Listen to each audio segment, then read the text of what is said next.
Bonsoir à tous, bienvenue au bout de 3 jours harassants de conférences. Bienvenue à ma dernière conférence sur Terraform. Donc j'essaie un peu d'animer un peu cette conférence parce que je sens que tout le monde est fatigué, on est un peu assoupi, il faut donner un peu d'énergie. Donc aujourd'hui on va parler de retour d'expérience sur Terraform, les pièges à loups et les choses trappes qu'on voit dans le monde de l'entreprise et qu'on ne voit jamais en conf, évidemment. Parce qu'en conf, on vend du rêve. Je commence par me présenter. Je m'appelle Yuaidwan, donc je suis architecte freelance sur Azure. J'ai pas réussi à faire générer un mouton à 10 pattes par Midjourney parce que ce genre de truc. Non, je crois que c'est Bing Imaginator. J'ai mis Sheep, Deep Legs. Et il me dit non, c'est interdit. Bon, d'accord, interdit, je sais pas pourquoi. Donc j'ai trouvé cette image-là qui illustre bien. Pourquoi 10 pattes? Parce que je fais un peu de tout. Je fais du dev, je fais de l'ops, beaucoup de sécurité, du réseau. Quand il y a des gros soucis de réseau, c'est moi qui m'y colle aussi. De l'automatisation, on va voir dans la suite de la présentation. En ce moment, je suis en mission chez Eramet, qui est un très grand groupe d'extraction minière, un groupe français, Cocorico. Et pour ceux qui ont participé aux précédentes éditions d'Evox, sur les 10 dernières années, ils ont pu avoir l'occasion de me voir en conférence. À l'époque, je présentais des systèmes distribués avec Apache Cassandra, qui d'ailleurs sont très utiles parce que le cloud, c'est juste un gros système distribué avec tout en asynchrone, d'accord? Donc le fait d'avoir des connaissances en système distribué, c'est super utile. Hop, on y va. Le sommaire, en 5 parties. On commence par parler du TF State. On va parler de la modularité, du refactoring et tout ce qui s'en suit. Après, on va faire un petit détour par l'interopérabilité. Control plane vs data plane. Je vais vous expliquer ce que c'est et les impacts. Et on va terminer par la chaîne CD. Alors, le TF State, qui fait du Terraform dans la salle? Levez la main s'il vous plaît. Bon, c'est pour ça que vous êtes là, c'est normal. J'ai l'habitude de résumer ma vision de Terraform, c'est ça. Vous avez 3 piliers. Vous avez le code Terraform dans le fichier TF, TFVars. Vous avez le cloud, d'accord, là où vos ressources vont être créées. Et vous avez le fameux TF State. Les fichiers TF, TFVars définissent ce que vous voulez, l'objectif à atteindre. La réalité, c'est dans le cloud, évidemment. Et le TF State, il est là pour décrire ce qui a été fait. En fait, dans l'absolu, on n'a pas vraiment besoin de la partie verte. Si vous voulez, vous avez l'objectif à atteindre et la réalité. Pourquoi on a besoin de la partie verte, le TF State? Imaginons que vous décrivez dans vos TF VM1 et VM2. Vous les créez, donc ils sont dans le cloud, vos DVM. Vous revenez vers votre fichier TF et vous commentez VM1. Qu'est-ce qui se passe? Sans le TF State, Terraform ne saurait plus qu'il a existé une VM, VM1 qui a été créée. Donc il ne pourrait pas l'effacer. Donc quelque part, il faut savoir que le TF State est là également pour gérer la suppression des ressources. Parce que si on s'en fiche de la suppression, on crée puis on ne supprime jamais, dans l'absolu, on n'aura pas forcément besoin du TF State. Alors évidemment, tout ça vient avec des contraintes. La classique, c'est le problème de dérive et de désynchronisation du fichier TF-State. Les causes principales de dérive, c'est, première cause, la classique, modification humaine via le portail AWS, Azure, GCP. Deuxième cause que très peu de gens connaissent, mais je pense qu'après c'est un peu propre à l'écosystème Azure, ce sont des modifications déclenchées par des stratégies de gouvernance de l'entreprise. Je vais vous faire une démo juste après. Et la troisième cause de modification légitime, ce sont des modifications déclenchées par le cloud lui-même pour des raisons opérationnelles, typiquement backup restore. Démo. Alors, quand je disais déclenché par Azure Policy, je commence par faire un apply. Alors, parce que ça prend du temps et après je vous explique. Si vous voulez, donc ça c'est pas bien. Faut pas le faire en prod, évidemment. Jamais faire auto-approve en prod. Bah, là, il n'y a pas vraiment d'enjeu, donc je lance. Ce que je fais, c'est que je commence par créer un fichier. Je lance en Terraform Apply, ça va me créer un storage account, d'accord. Donc, bon, pour ceux qui ne sont pas familiers avec Terraform, c'est juste un compte de stockage avec un resource group. Voilà, démo storage account. Et en fait, ce qui se passe, c'est que dans le fichier Terraform, je dis que dans les network rules, donc les règles de sécurité de filtrage réseau de ce storage account, je lui dis bah, allow all, default action allow, ça veut dire que je laisse un accès public à mon storage. Ça veut dire n'importe qui sur Internet, pourvu qu'il a les clés d'accès applicatives, peuvent accéder à mon storage. Il n'y a pas de filtrage par IP ou quoi que ce soit. Alors, est-ce qu'il a fini? Je vais faire un refresh. Est-ce qu'on voit bien? Ouais, ça va. Donc, il est là. Mais je pense que là, le storage account, il n'est pas encore présent. Vous voyez, l'effet du cloud, c'est du 100% asynchrone. Donc, c'est normal qu'on ne voit pas encore. Lui, il a déjà fini. Donc, je vais vous montrer mon main.tf. C'est très simple. Voilà. Demo storage. Les règles de filtrage, c'est j'autorise tout depuis Internet et je whitelist aucune IP. Maintenant, Terraform state list, je regarde ce qui a été créé, donc state show, demo storage, et vous allez voir la magie. D'où ça vient ça? J'avais mis allow, d'accord? On a tous vu, hein, j'avais mis allow pour les default actions, ça veut dire accès public autorisé. Et là, je regarde en tf state, il me met deny avec 2 IP, je sais pas d'où ça vient. Et bien, ça vient ce qu'on appelle Azure Policy. Azure Policy, qu'est-ce que c'est? C'est un truc qui est génial dans Azure. Je ne sais pas si ça existe dans AWS. C'est que c'est un truc qui va intercepter le cycle de vie de création de vos ressources. Vous pouvez définir des politiques d'entreprise. Je vais vous montrer Demo Policy. Qu'est-ce que ça fait? Donc, j'ai défini une policy qui s'applique sur toute la souscription. Est-ce qu'on voit bien? Oui, ça va, ça va. Donc, qu'est-ce qu'elle fait la policy? Elle dit sur tout type de ressources de type Microsoft Storage Account, l'effect, c'est je modifie lors du provisioning, d'accord, de l'objet. Qu'est-ce que je modifie? Add or replace. La propriété default action, je la bascule à deny. Quelle que soit sa valeur précédente, je la bascule à deny. Et en plus, je rajoute 2 IP publics supplémentaires. Quel est le but de ce genre de truc? Bah, c'est les gens de la sécu. Ils ne vont pas passer sur les 50 projets Terraform en disant « Ouais, en fait, vous devez bloquer les accès publics. » Ils n'ont pas de temps. De cette façon-là, avec Azure Policy, ils sont garantis 100% sûrs que quelle que soit la façon dont vous créez votre storage account, que ce soit par API, par AZCLI ou par Terraform, la policy va s'appliquer. Vous n'avez pas le choix. Et d'ailleurs, on voit bien là, Terraform n'a pas vu ça venir. Il n'a pas vu ça venir. Le truc, il s'est appliqué tout seul. D'accord? Donc ça, première cause de désynchronisation, de divergence, on va dire, mais c'est une cause légitime. Alors pourquoi? Bah, effet démo? Non. App. Networking. Voilà, vous voyez? Deny avec les 2 IP publics. C'est une cause de modification légitime, parce que c'est la sécurité qui décide de la politique de réseau des ressources sur le cloud. Et ce n'est pas au projet de prendre la main dessus. Bon.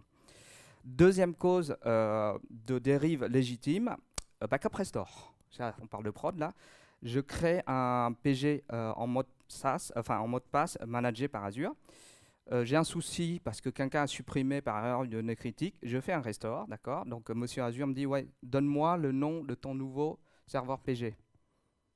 Ouais, mais ça veut dire quoi là? Ça veut dire que maintenant ma nouvelle prod pointe vers le tiers restore.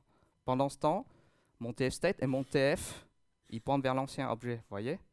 Donc ça, encore une fois, bah, le restore en prod, c'est une opération légitime. Sauf que ça échappe au cycle de vie contrôlé par Terraform. Encore un exemple beaucoup plus concret. J'ai des VM. J'ai un disque OS, j'ai un disque data et j'ai un truc qui s'appelle Recovery Services Vault dans Azure. Ce truc-là, il sert pour backuper et gérer les restores des VM. Donc un jour, si j'ai un problème sur une VM, je clique sur Restore VM. Il me dit à quelle date je veux restaurer ma VM et comment. Est-ce que je supprime la VM et je recrée tout ou je garde la structure de la VM, ça veut dire que je garde le CPU, la RAM, donc la partie compute, et je restaure juste le disque. bah, moi je dis bah, je restaure juste les disques. Ce qu'il va faire, Azure, c'est qu'il va reprovisionner des disques OS et data avec le timestamp du moment du restore. Il va swapper ça avec les anciens disques. D'accord? Encore une fois, ça, Terraform, il ne voit pas ça. Parce que c'est pris en main par le cloud, tout simplement. D'accord? Alors vous allez me dire, ouais, mais il y a un truc pour échapper à ça, c'est ce qu'on appelle la propriété Lifecycle Ignore Change dans Terraform, que ceux qui font beaucoup Terraform, ils connaissent ça. Ça marche si et seulement si c'est une propriété d'une ressource que vous voulez ignorer. Mais le Lifecycle Ignore Change ne marche pas quand c'est carrément la ressource elle-même qui est supprimée et recréée. Typiquement, le cas des disques, ce n'est pas une propriété du disque qu'on a changé lors du restore, c'est un nouveau disque qu'on a créé. D'accord? Et donc, pour ce scénario de backup restore, ce qu'on a dû faire chez Ramet, c'est qu'on a fait un script en Python. Il va lister tous les nouveaux disques, il va faire des commandes Terraform state rm, Terraform import. Il n'y a pas de magie. Hein. D'accord? Et ça, Terraform ne pourra jamais le deviner. D'accord? Donc, j'entends souvent cette phrase-là qui m'énerve. Là. Toute modification d'infra doit passer par Terraform. En disant ça, ça veut dire que je suis en train de dire le portail Azure GCP AWS, soit on l'interdit, soit on le met en mode read-only. On a essayé de le faire hein, dans les projets. On a eu des soucis, ça est monté très haut. En gros, vous allez dans le cloud, mais vous ne touchez pas au portail. Après, c'est un problème de gouvernance plus qu'un problème technique en soi. Donc ça dépasse un peu largement le cadre de cette présentation. Mais voilà, ce n'est pas une position tenable de dire qu'on interdit l'accès au portail ou on le met en mode read-only. Ça veut également dire si on ne fait que passer par Terraform et rien d'autre, ça veut dire qu'on fait l'impasse sur le SDK, les 5 langages, on fait l'impasse sur AZCLI, enfin le client quoi. C'est une position, on va dire, délicate à imposer. Alors il y a une solution, enfin il y a une réponse à tout ça que je vais vous présenter tout à l'heure. En tout cas, voilà, le problème du TF-State, c'est que il y aura des dérives. Et d'ailleurs, l'industrie acte le fait qu'il y a des dérives. Et il y a des boîtes qui sont montées Drift Control, d'accord. Donc, ils ont monté un produit. Le but, c'est de régulièrement faire une comparaison entre ce que vous avez dans TF-State et la réalité, et ils vous montrent les dérives. Il y avait Katia également qui m'avait montré un autre opérateur GitOps. C'est le Terraform Controller où en fait, si vous êtes dans le monde GitOps, il va régulièrement vérifier, d'accord, se déclencher pour vérifier. Et vous avez deux modes, soit vous mettez en mode détection de dérives, donc il vous montre juste les dérives. Soit vous pouvez dire, bah, tu forces le apply. Voilà, c'est au choix. Mais moi, j'ai tendance à dire le apply de manière aveugle, sans contrôle humain en prod. Ça peut passer quelquefois, mais dans quelques fois, ça peut créer des problèmes. Voilà. Donc, ma position est claire là-dessus. On ne peut pas faire de manière aveugle en prod un auto-approve. Et en fait, le problème fondamental, c'est que le TF-State, en fait, il est statique. D'accord? C'est un fichier statique. Il ne bouge que lorsqu'on fait des Terraform apply ou refresh. Mais le cloud lui-même, il est dynamique. Et il y a un autre problème encore plus fondamental que le TF-State lui-même, c'est qu'on est en train de dire que mon code que j'ai écrit dans Terraform, d'accord, c'est ça qui fait foi. C'est ça la réalité. Le problème, c'est que je viens de montrer par une démo, puis par d'autres exemples, qu'on peut avoir des modifications légitimes en prod, et qui sont légitimes et qui échappent au cycle de vie de votre code, en fait. D'accord? Donc, la réalité est beaucoup plus complexe que ce qu'on vous vend, en fait, dans les confs. Et on me dit, ouais, mais alors tu proposes quoi comme solution, comme produit alternatif, Pulumi, même revenir, si vous voulez, au templating, aux solutions d'origine des cloud providers. Bah, en fait, c'est même pas des réponses. Dans mon exemple, si je crée 2 VM, voyez, avec Azure AM Template et qu'il y a un restore, et que si je me contente de réappliquer le Azure AM Template, ça ne marcherait pas. Il faudrait que je le change parce que le nom des disques restaurés ont changé, voyez. Donc en fait, c'est un problème de cycle de vie dont je parlerai tout à l'heure dans le 3e chapitre. Maintenant, je vais vous parler des modules dans Terraform et de tout ce qui s'ensuit. Pourquoi faire des modules? Qui fait des modules ici en Terraform? Bon, ouais, je commence à... Oh, pas tant que ça. L'intérêt de module, c'est de forcer les conventions d'entreprise. La convention nommage, la politique de sécurité, convention d'architecture. Et puis, ça veut dire aussi que vous exposez une meilleure expérience à ceux qui consomment vos modules, parce que vous avez moins de paramètres à gérer, ou alors vous avez un ensemble de paramètres cohérents, des ensembles de préconfiguration. Un exemple, j'ai codé le module AKS chez Ramet. Donc, vous voyez là, je force une convention de nommage du cluster AKS, etc., et des ressources groupes, et je force des configurations par défaut. Obligatoirement, on va activer le airbag avec l'intégration Azure Active Directory. Forcément, on est dans Azure. J'active Azure Policy. Il n'y a pas le choix. J'active Key Vault Secret Store Provider. Voilà. Toutes les briques d'intégration d'Azure. Bon, bah ça, je ne laisse pas le choix aux gens. Je l'impose. C'est comme ça. Et du coup, qui dit module, dit repo de module. Donc, on a un repo Git où en fait, on déclare nos modules, hein, AKS, on a Databricks, Data Factory, Storage Account, etc., etc. Un exemple d'utilisation, c'est un peu sombre, ouais. J'ai un projet là, j'ai un fichier main qui utilise le module Storage Account, donc il va définir quelques variables d'environnement, la région, etc., les règles de sécu, et puis voilà. Et puis, en fait, ce module Storage Account en lui-même, il va utiliser la ressource native du provider Azure AM de HashiCorp, d'accord? Et en fait, dans le module Storage Account, on peut faire appel à d'autres modules. C'est le concept d'Inception. Un module peut rappeler d'autres modules, etc., etc. Du coup, ce qu'il va faire, c'est que quand vous faites un apply de tout ça, vous allez vous récupérer ce genre de sortie dans le TF state, d'accord? Et ces valeurs-là, ce sont ce qu'on appelle des adresses internes à Terraform. Il ne faut pas confondre la ressource, l'ID de la ressource dans le cloud et les adresses internes à Terraform qui garde dans son TF state. Et quand vous voyez ça, vous dites attention, mais ça veut dire que si jamais je fais un refactoring, d'accord? Non, je remonte. Le private-endpoint-blob, là, je mets un S à blob. Qu'est-ce qui se passe? Ah bah oui, mais il n'y a pas de S ici dans le TF state. Je change une lettre. Hein. Le TF state, il est foutu. Donc, vous voyez bien qu'il y a une grande sensibilité au refactoring. Vous refactorez votre module. Tous ceux qui ont consommé votre module, tous les projets qui ont consommé votre module, ils vont devoir faire ce genre de truc. Ça veut dire Terraform state move pour renommer. Sinon, le TF state, il va être désynchronisé. Il n'y a pas de magie. Bah ouais, logique.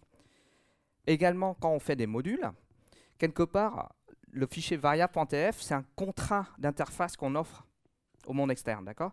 Je dis, voilà, mon module, j'expose telle option, mais du coup, si jamais mes options évoluent dans le temps, il faut que je gère la rétrocompat. Je prends l'exemple, le module Storage Account Network Rules. Si j'introduis cette variable 3 mois après la première version, par exemple, bah, ceux qui ont utilisé la première version, ils n'ont pas cette variable.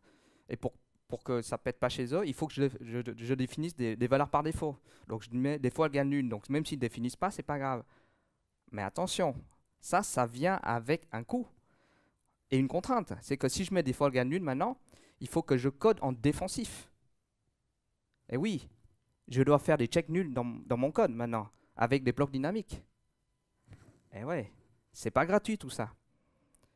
En plus, là, je vous parle de refactoring juste avec le renommage, mais il y a aussi la version du provider brut qu'on utilise. Nous, on utilisait la Azure AM Provider 2.98.0. Le jour où on est passé en la 3X, c'était une catastrophe parce qu'il y avait 80%. Bon, certes, c'est une grande majeure, c'est une version majeure, donc qui dit majeure dit breaking change.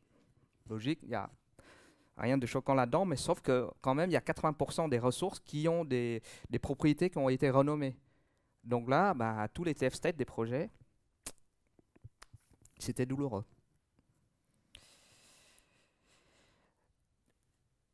Mais c'est fini. Un module, c'est une librairie de code, donc un contrat d'interface, donc du versionning. Il faut qu'on versionne, il faut qu'on livre un changelog pour que les gens puissent suivre, la documentation, mais la partie la plus dure, c'est le test d'intégration et de non-règle des modules. Qui a fait déjà un test de non-règle de module Terraform ici? Levez la main. De manière automatisée. Ça marche tout le temps ou vous avez des bugs? Voilà. Démo, bah, en gros, c'est simple. On a un repo de test, d'accord? Bon, on voit bien? Oui, ça va, ça va. On a un ensemble de tests automatisés d'intégration de nos modules, storage account. Et en fait, pour chaque module, on définit des scénarios métiers. Le premier scénario, c'est toujours 0.1 standard, le truc de base. Et puis après, on affine, on veut tester les endpoints, les block properties, le file share, etc., etc. Donc, dans chaque scénario, on a le main, le output, le version, et le validate.ps1. Alors, je fais du PowerShell parce que je suis sur la plateforme Azure, mais vous pouvez faire du Python, du AZCLI, du Shell, peu importe, c'est pas de débat. Et du coup, si vous voulez, tous les soirs, il y a un truc qui lance automatiquement le bousin, d'accord, programmé tous les soirs à 3 h du mat. Oui, on voit bien. Donc là, il va scanner, il va check out le repo Git, il va scanner tous les répertoires, il va trouver des modules à tester, il va les ordonner, vous voyez, Key Vault, il y a un scénario, Storage Account, il y en a jusqu'à 7 scénarios, d'accord?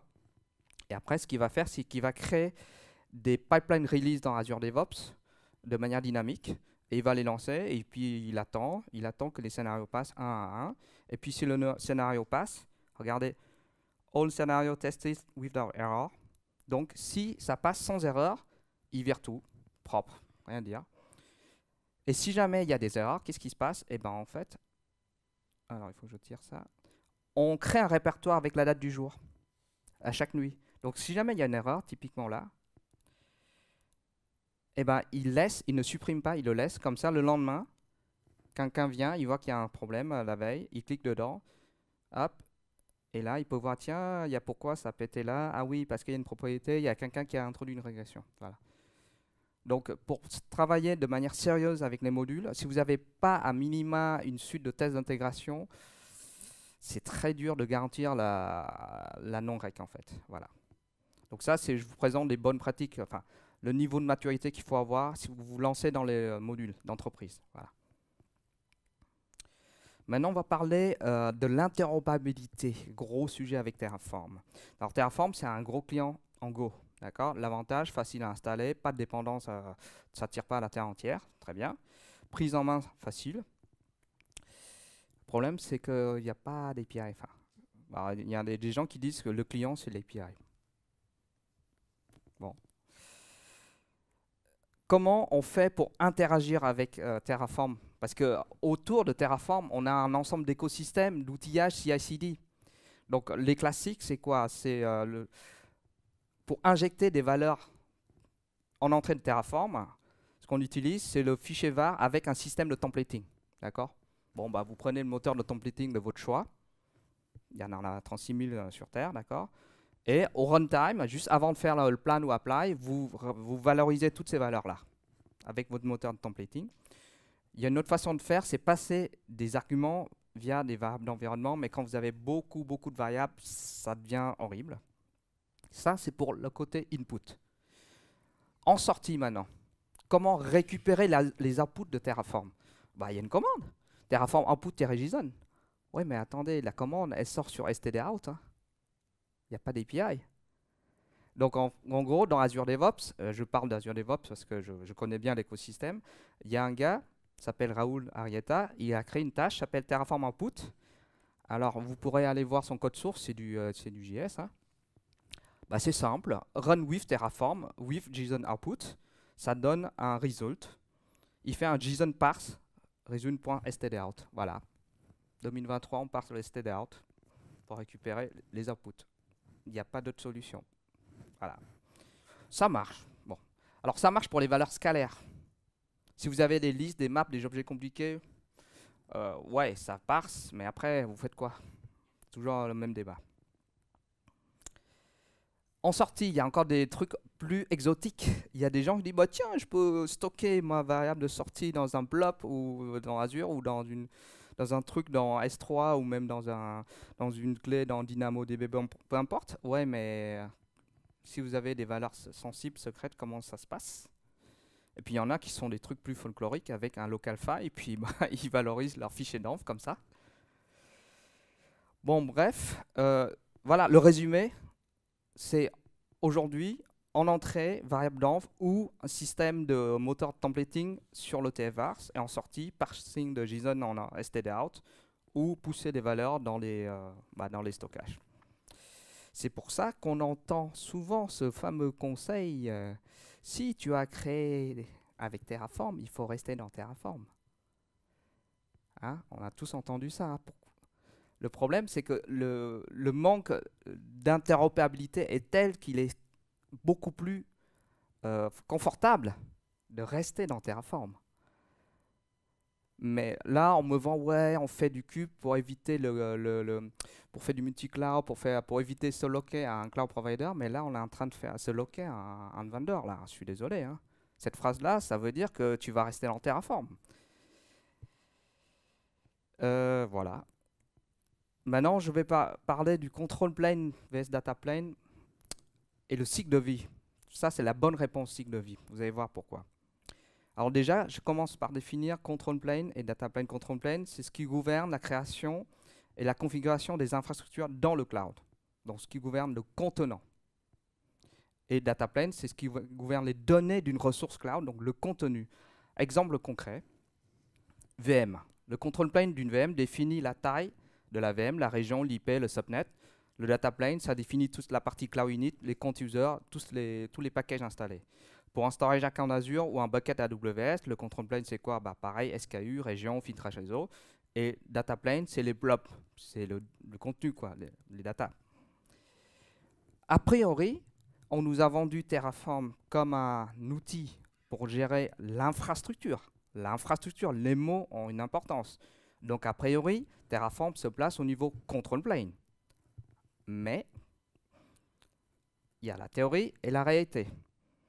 J'ai vu ça. D'accord, il y a des gens qui s'amusent à faire des local exec avec un petit coup de script SQL. Je provisionne ma petite database et hop, je fais un petit coup de script SQL. J'ai vu ça aussi. Et ça, c'est sur un vrai projet, c'est pas inventé. Bon, ça a été dégagé vite fait quand ils ont vu ça, mais ça existait ce truc-là. Et il y a encore plus marrant. Sur le site officiel d'HashiCorp, vous avez N provider. Alors, mais c'est quoi le délire? Il y a Argo CD, non? Il y a plein d'outils CD, non? C'est quoi le délire là? Et puis il y a encore ça, le provider cube pour Terraform. Donc en fait, le YAML, le kubectl, on le met à la poubelle et on fait du cube avec Terraform. On parle data plane là. D'accord?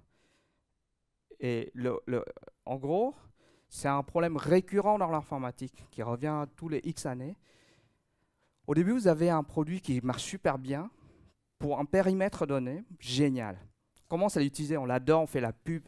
Et puis, tiens, ça serait bien quand ce produit, il fasse ça aussi, et puis ça aussi, et puis ça aussi. Ce qu'on appelle la cannibalisation d'écosystèmes. D'accord? Vous avez un marteau, tous les problèmes sont des clous. Tac, tac, tac, tac, tac, tac, tac. Mais le pire dans tout ça, c'est que c'est pas mieux dans l'autre camp. C'est pas mieux. Crossplane, j'ai entendu parler là. Crossplane, c'est dans mon cube, c'est très bien. Qu'est-ce qu'ils proposent de faire les mecs?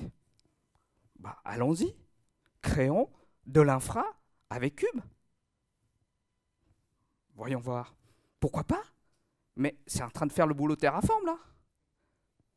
Alors, moi, je dis, je comprends pas. Je cherche sur Google Crossplane vs Terraform. Je tombe sur un blog.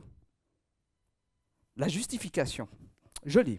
Les habitués de Terraform ou AWS CloudFormation connaissent bien la notion de drift, puisque entre deux invocations, de nombreux changements ont pu avoir lieu.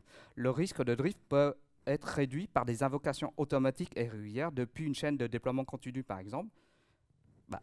Merci. Ça existe, ça. GitOps, Terraform Controller. On en a présenté tout à l'heure. Mais c'est assez rare dans les faits. Bon, ça, je ne juge pas. Est-ce que c'est rare ou pas? J'en sais rien. Avec Crossplane, le contrôleur de chaque provider effectue en permanence des boucles de réconciliation, ce qui est vrai, parce que c'est le modèle de fonctionnement de Kube, c'est une boucle d'observation. D'accord? Sur les ressources managées qu'il gère pour remédier aux modifications faites en dehors de Crossplane. En gros, ce qu'il propose, c'est que chaque fois qu'il voit qu'il y a une modification, hop, il reforce l'apply. Mais attendez, souvenez-vous de mon exemple de restore de VM là. On laisse ça tourner. Qu'est-ce qui se passe? Le data disk restauré, le truc, il dit, ah bah tiens, je te connais pas, je recrée le disque comme c'était défini, je détache le disque restauré et je recrée un disque vierge et le réattache sur votre prod. D'accord? Marteau, clou. Marteau, un nouveau clou. Non, non, ça c'est la prod. Clou quand même. D'accord? C'est ça, c'est exactement ça. Et en fait, le problème fondamental, c'est qu'il faut... Alors, est-ce que pour autant, est-ce qu'on doit interdire, parce que le chapitre c'est control plane vs data plane, est-ce que pour autant il faut interdire, si vous voulez, absolument Terraform pour tout ce qui est gestion de data plane? J'étais un peu catégorique vers 2021, avec le temps, j'ai mis de l'eau dans mon vin. Bah, en fait, ça dépend. J'ai un exemple concret sous les yeux. Chez Ramet, on crée l'Azure Firewall en Terraform, très bien, l'infra, il n'y a rien à dire. Mais également, on gère les règles d'Azure Firewall. Ça, on parle bien de data plane, là. C'est des règles de sécu. Également en Terraform. Jusqu'à maintenant, on gérait à la main via le portail Azure. L'avantage, c'est que maintenant, comme c'est dans Terraform, c'est comité versionné en Git, on peut tracer qui a fait quoi. Donc, j'ai développé un module. Voici un exemple de règle. Comment on définit une règle. Voilà, c'est très simple. La source, la destination, très bien. Et du coup, c'est quoi la bonne façon, la bonne approche pour décider quand est-ce qu'on doit utiliser Terraform ou pas pour que ce soit control plane, data plane? Bah, c'est le cycle de vie. Il faut réfléchir en termes de cycle de vie. Pour une ressource cloud donnée, dites-vous bien qui, en termes de personnes humaines ou de groupe de personnes, ou quel processus, a le droit légitimement de changer le contenu de cette ressource. Qui a le droit?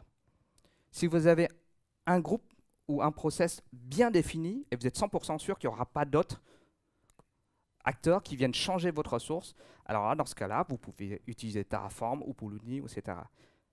Mais si vous avez multiples acteurs qui peuvent potentiellement changer votre ressource de manière légitime, toujours, hein, bah là, on a un risque de dérive. Dans mon exemple de Rec Azure Firewall, là, si on avait donné également à des prestataires, vous voyez, une sous-traitance externe, la main pour mettre à jour les règles d'Azure Firewall, là, on aura deux acteurs, notre équipe d'Archi Azure et les prestataires. Et là, on a un risque de dérive parce que nous, on commit dans Terraform, mais est-ce qu'on sait qu'eux, ils vont utiliser Terraform ou ils vont faire à la main? Vous voyez? Donc, la bonne approche, c'est de réfléchir en termes de cycle de vie. Et si vous prenez cette approche-là, en général, on arrive à s'en sortir. Voilà, ça, c'est mon expérience en 2 ans à partir de 2021. Je vais terminer la présentation par la chaîne CD. Et le niveau d'abstraction, ça, c'est très important. Ce que les gens font, alors on a compris qu'avec Terraform, c'est très difficile de faire l'interopérabilité à cause des problèmes inhérents. Donc, ce que les gens ont tendance à faire, c'est tout mettre dans Terraform. Donc, je prends un exemple classique, je crée un cluster cube et je provisionne un Postgres, d'accord, qui va avec. Donc, j'utilise un Azure AM Provider pour créer mon cube. J'utilise un NUM Provider en Terraform pour créer mon fichier env là, pour les outputs. J'utilise le N Provider pour créer des charts. J'utilise un Random Provider pour générer des mots de passe. J'utilise un Azure AM Provider pour passer le mot de passe, pour le pousser dans Key Vault. Ouais, n'oublions pas que le Random Provider, il va être dans TF-State. Hein. Donc, il va être en clair. Hein. Donc, votre mot de passe, là, il va être en clair dans TF-State. Mais ça, c'est un problème connu, ça. Normalement, les gens, ils sont au courant. Et après, j'utilise l'Azure AM Provider pour, créer mon Postgre. Mais ça, c'est pas la bonne façon de faire, à mon avis. Hein. Moi, je vois plutôt cette façon. Je prends un vrai orchestrateur dont le rôle a été conçu pour faire ça, pour orchestrer différentes technologies ensemble. En termes d'orchestrateur, on a Azure DevOps, on a GitLab, on a Apache Airflow, on a etc., etc. Donc, dans toujours le même scénario, je commence par créer un cluster cube avec Terraform. Donc, j'utilise le client Terraform, il n'y a pas de souci. Là, c'est le bon cas d'utilisation. Après, j'utilise le client N ou kubectl pour créer mes charts. J'utilise un script Python, PowerShell, peu importe, pour générer mes mots de passe. Il n'y a pas de problème parce qu'il n'y a pas de TF-State. Ils sont générés, et puis après, ils vont être poussés dans Keyvault avec AZCli. Donc après le déploiement, ils seront plus visibles sur la machine, quoi. Et après, je réutilise le Terraform pour créer le Postgre. Donc ça, c'est un exemple raisonné d'utilisation de Terraform avec un vrai orchestrateur. Et puisque je vous parle d'Azure DevOps depuis tout à l'heure, eh ben, je vais vous montrer un exemple. Oui, ça va. Alors là, je déploie un cluster cube, d'accord? Un projet chez nous s'appelle GeoProc. Bon. On a plusieurs stacks. Donc on commence par init, Terraform, init stack. La stack infra ne contient que des objets de stockage. Pourquoi? Parce que leur cycle de vie, c'est du long terme. Je crée un objet de stockage et je le laisse jusqu'à la fin du projet. Je ne passe pas ma vie à recréer le stockage, sinon je perds mes données. Logique. Et une fois que la stack elle a été créée dans un autre pipeline, donc je fais init juste pourquoi? Pour pouvoir faire le fameux Terraform output, pour aller récupérer ces outputs, injecter dans les variables de pipeline. D'accord? Moi, j'ai des différentes variables de pipeline ici, définies à la main, mais cette tâche-là va pouvoir récupérer depuis le JSON output de Terraform pour l'injecter comme variable dynamique dans le pipeline. J'applique mon moteur de templating, la replace variable, dans le fichier TFVAR de la stack backend. Et là, c'est la stack backend qui va créer le cube pour moi, d'accord? Et pareil, rebolote, je fais un Terraform output pour récupérer les outputs de la stack backend pour injecter dans la stack airback. C'est quoi le airback? C'est je donne des droits à un groupe AD, tout simplement. Voilà, pas plus compliqué. Après, je fais encore un coup de replace variable. J'installe mon kubectl, d'accord? Je prends la dernière version. J'utilise kubectl pour créer un namespace. Je replace variable dans tous mes fichiers YAML, avec toujours mon moteur de template. Avec tous les outputs de mes stacks Terraform que j'ai fait tout à l'heure, je valorise, d'accord, les valeurs dans mes fichiers YAML. J'utilise Helm pour installer Azure Workload Identity, le chart qui est là, et après je déploie un load balancer, etc., etc. Alors, en termes de log, par exemple, je peux vous montrer, ça c'est infrastack, donc j'init, après je fais un output, il y a tout ça qui sort en output, vous voyez quand même, il y en a quand même un paquet, d'accord? Après je valorise, j'init la stack backend, je crée, je déploie, d'accord? Là, on voit qu'il y a un kube cluster qui est en train d'être déployé. Je demande l'output de ce cluster-là, vous voyez?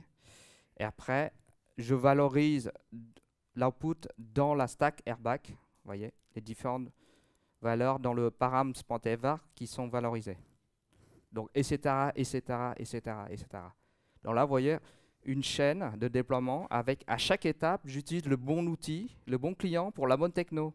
J'utilise pas Cube pour tout et j'utilise pas Terraform pour tout. Voilà, voilà. Est-ce que vous avez des questions? Ouais, on a du temps pour les questions.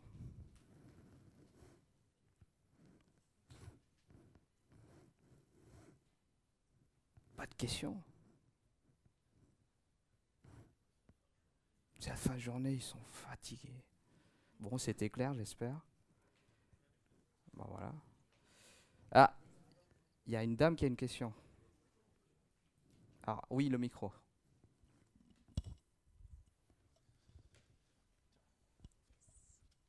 C'est la première fois que j'utilise un micro. Ça marche? Je sais pas. Génial. J'ai une question sur les tests end-to-end du coup pour Terraform. Moi, pour ma cours, je n'en ai jamais fait. Je sais pas. J'aimerais bien juste un conseil de comment on les met en place. Aussi par rapport à la gouvernance, comment on choisit de manière correcte en fait les modules. Quels sont les choix préalables à faire pour ensuite la construction et comment on teste la bonne opérabilité du module. Ah oui, il y a beaucoup de questions. Oui, c'est beaucoup, c'est 4 en 1. Alors, la question, c'est comment on teste de manière unitaire, comment on choisit les modules, etc.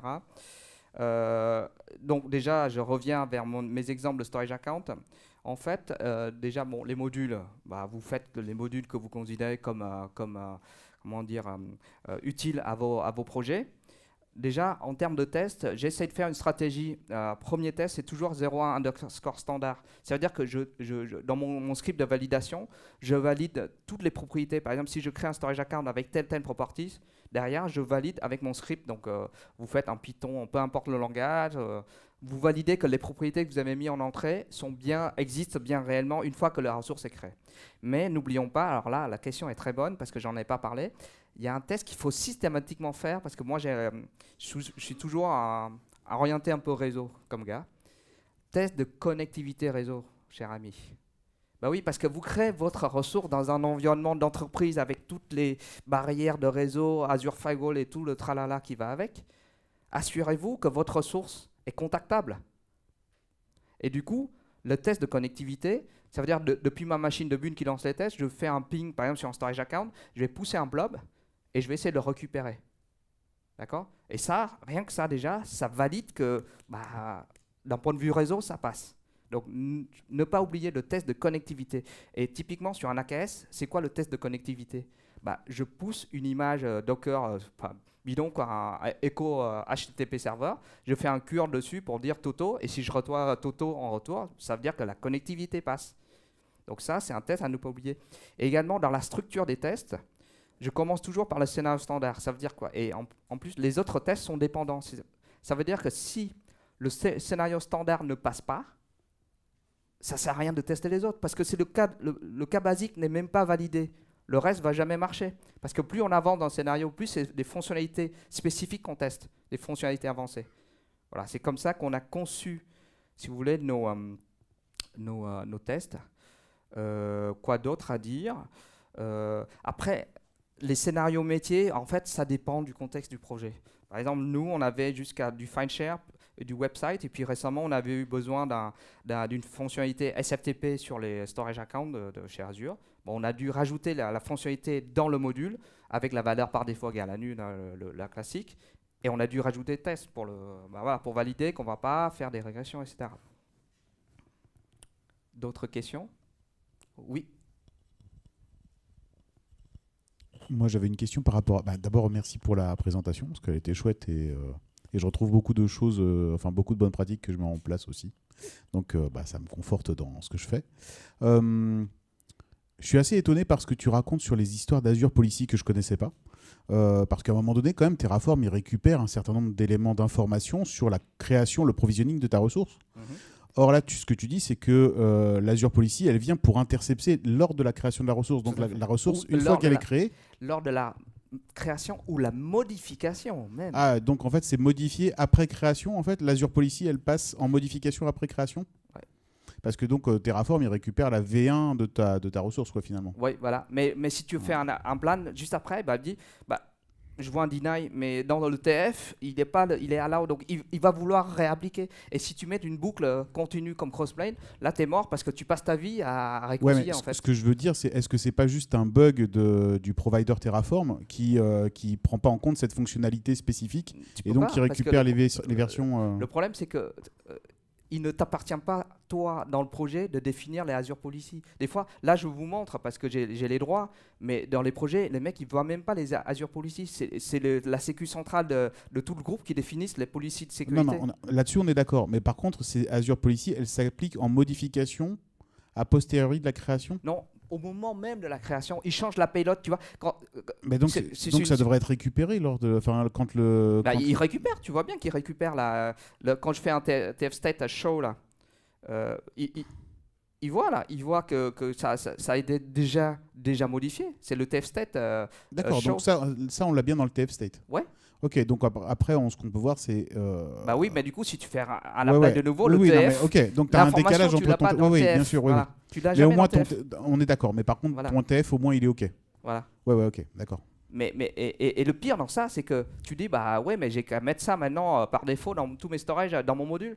Mais les mecs, la sécurité, les IP publics, demain, ils vont rajouter une nouvelle IP publique. Ils vont pas dire donc en fait, projet, quoi. En gros, de toute façon, quand on utilise du Terraform, il faut utiliser du driftctl en parallèle, quoi. Enfin... Quelque part, oui. Sinon, tu es aveugle. Tu es aveugle de ce qui se passe en prod. Mais ça, c'est un simple exemple. Moi, je connais des exemples. C'est même pas par Azure Policy que les gens interceptent. Ils font des scripts Azure Automation qui toutes les heures pas sur toutes les ressources. S'ils voient qu'il y a un subnet dans Azure qui n'a pas de routable, parce que par défaut, faut savoir que dans Azure, par défaut, si vous faites rien, Les subnets, ça sort direct sur Internet, il n'y a pas besoin d'Internet Gateway, hein. C'est open bar. Hein. Et du coup, les mecs de la sécurité, ils plaquent une routable qui redirige systématiquement tout le trafic vers Azure Firewall. Et s'il y a un script qui tourne et qui il te force à ça. Ouais. Et donc tout ça, tu ne le vois pas dans Terraform. Et c'est une bonne pratique de sécurité, malheureusement. Enfin, c'est logique de faire ça. Ouais, Sinon, les gens ils vont faire n'importe quoi. Comme tu le disais, c'est légitime, hein, il n'y a pas de Voilà, problème. il n'y a pas à débattre. Bon, super, merci beaucoup. D'autres questions? Oui, bon bah attendez. On recrute chez nous. Ah ouais, je fais le commercial. Donc si vous avez envie de bosser sur des environnements comme ça, avec utilisation super avancée de Terraform et du cloud super avancé avec Sécu réseau, bah, Eramet recrute des archis à Azure. Donc venez me voir après la présentation. Voilà.